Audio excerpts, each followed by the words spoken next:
All right. I hope you're doing well. Welcome back. Welcome back. This is Courtney Rollins with another episode content for the Life in Transitions Experts YouTube channel and podcast.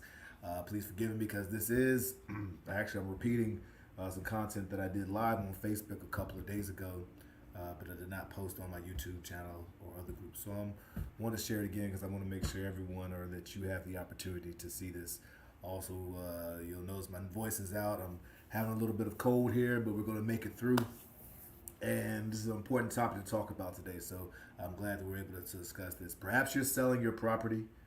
Perhaps you are looking at all the expenses that are going into selling your property that may be unexpected, particularly the closing cost. So that may be something that you may be familiar with if you if you sold property before or purchased property before. Quite often in traditional sales, both sides, the seller and the buyer, will split and share the closing costs. However, we're going to talk today about if you do certain things such as negotiate that down with a traditional buyer or go with a cash buyer like my company, Estate Pro Service, or whoever that you find that's a vetted, trusted cash buyer. You, you should not be paying the closing costs, and those are the main ways to avoid it. So the cat's out the bag. Going with a cash buyer that's vetted will help you avoid the closing costs. But let's take a look at some of the closing costs that are associated that you can avoid and some that are usually just come par for the course. All right, so the real estate agent commission, that's something that you should expect to pay about 3.5 to maybe 6%. It really depends on your relationship with your agent. Some will take flat fees as low as 1%. Some will work as hard as high as 7 or 8, or it really depends. The average is about 3.5 if it's paying for your listing agent if you're listing it. And again, it depends on the level of service they're providing, and they should be paid well because real estate agents do a great job of making sure many eyes get on it, giving you trusted advice, and are serving as fiduciaries for you. So they have everyone should have your interests in mind, but they have a fiduciary responsibility for you. So they should be compensated well. So that is the real estate agent commission that you'll be expected to pay if you're going the traditional route. Now, of course, if you go with a cash buyer, they're buying cash directly to you, so there shouldn't be a real estate commission. If they even have a real estate agent that they're working with, they should be the ones paying that. So that's one of the reasons going with a cash buyer for folks who want speed and convenience. Is one of the benefits of that. But again, it depends on your situation. Also, the title search and insurance. Every title search, there has to be well, it doesn't have to be, but it's very important for whoever's buying the property to have some expectation that there isn't some break in chain in title. In other words, someone in the past can't come back and have make a claim on that property. And that title insurance is what a title company or closing attorney provides to help people recognize that, hey, you have clear title here, and if for whatever reason it's not clear, you're insured, so you can combat if you have to in the court of law, or you can be compensated in case there was an error. But it's very important to have, and the cost. So the title search and the insurance for the title is another part. The attorney fees, the closing attorney or the title company that's using an attorney, there has to be some attorney fees to do the work. So that comes as expected as well. That's part of the closing costs. Now, the property tax.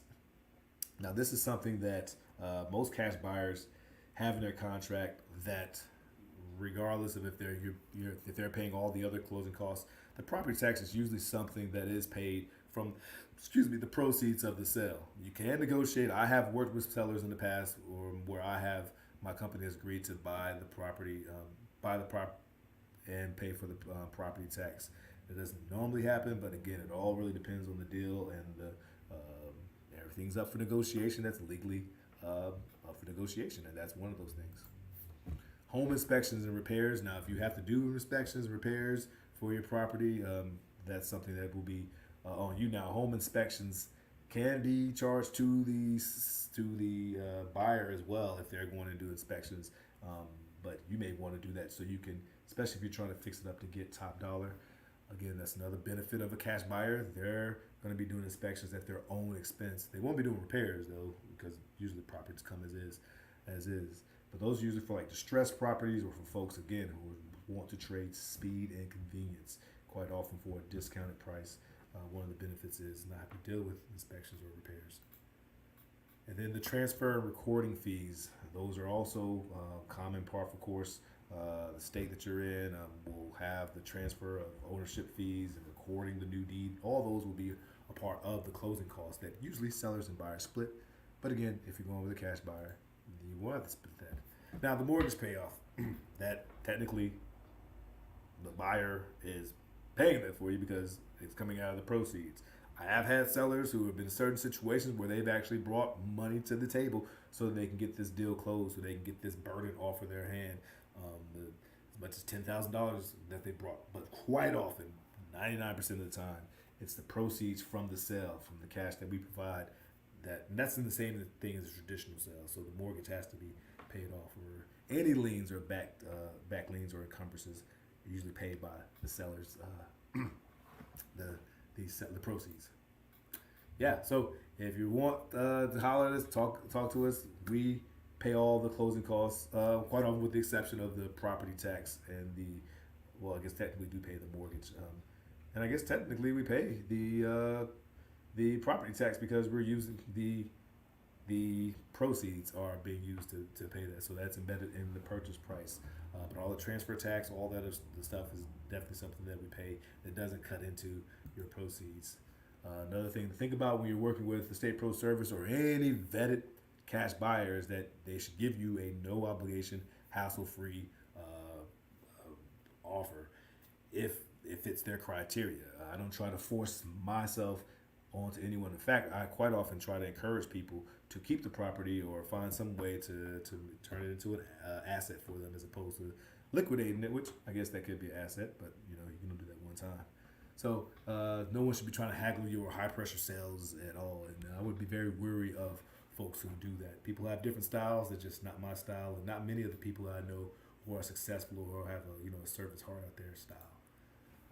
Again, it's a cash offering. You have to worry about the contingency of someone having to apply for a loan from a traditional lender. And quite often, these properties that are looking for speed and convenience have some distress in the property or in the seller situation. They can't really waste time waiting for all the paperwork and all the underwriting that has to happen. That's why cash offers are so powerful. So if you find a great cash buyer, they're definitely can serve you very well if that's your situation. And then for me, one of my places that I'm in and I'm passionate about is helping people make the probate process and estate planning easier.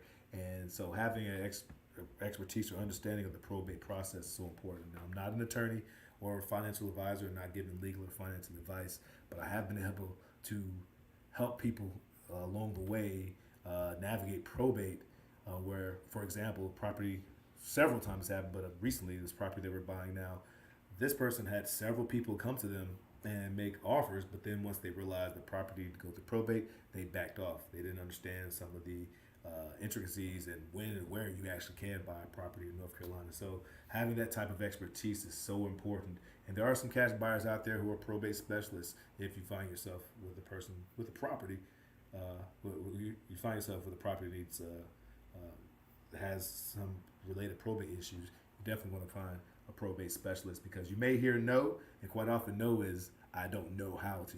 And so yeah. All right, we already talked about that, but anyways, I'm Courtney Rollins. I'm about to go take some Theraflu and sit down. I haven't been able to record in the last couple of days, and I've missed being out here to talk to you, so I'm glad that I was able to get on here today, and hope it was helpful, hope it was useful. If you did find it helpful and useful, I surely would appreciate a like and a subscribe to the channel, Facebook group. Put in your questions, your comments, and if you want to chat and talk about some ways we can support you and your getting that property done and did, phone number's down there, 443-990-1687, and would love to help, would love to be a part of your journey.